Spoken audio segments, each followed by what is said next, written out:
This is one of Montreal's most iconic buildings. The 200-year-old structure is starting to show its age. To save this historic building, it's undergoing a multi-phase, very expensive restoration project. Today, we get an exclusive look at its facelift. This is a landmark in Montreal. We have over 1 million visitors a year. It plays an economical role in the old port.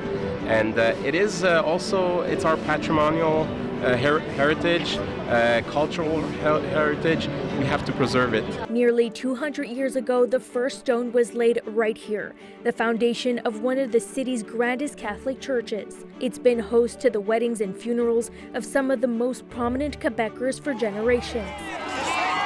Céline Dion herself was married here.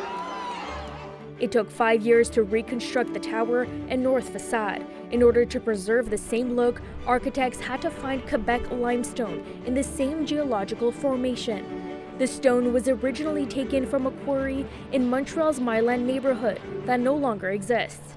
The building is going under a major masonry rehab project, and now it's the phase 3 with the East Tower. We completed the phase 1, which was the main facade, like the portion between the two towers.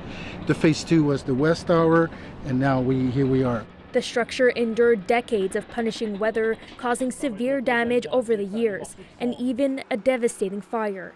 The neo-Gothic basilica rose from the ashes and was given the status of minor basilica by the Vatican and was visited by Pope Jean-Paul II in 1984.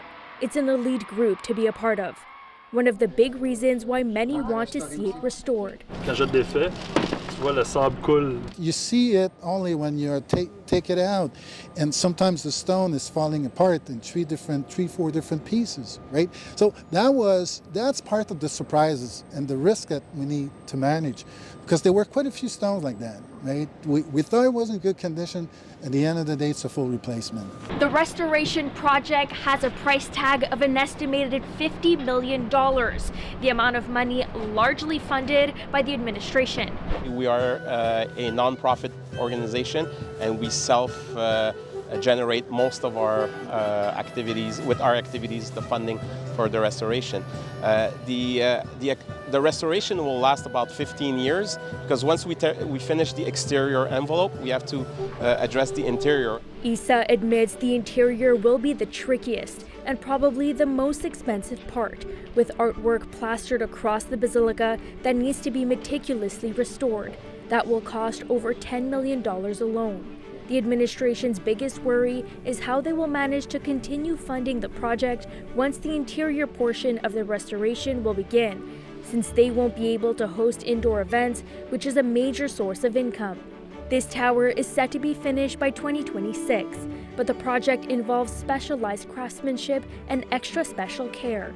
The Basilica's administration will be holding a fundraising campaign in the coming months to help fund the remaining phases. Brittany Enriquez, CBC News, Montreal.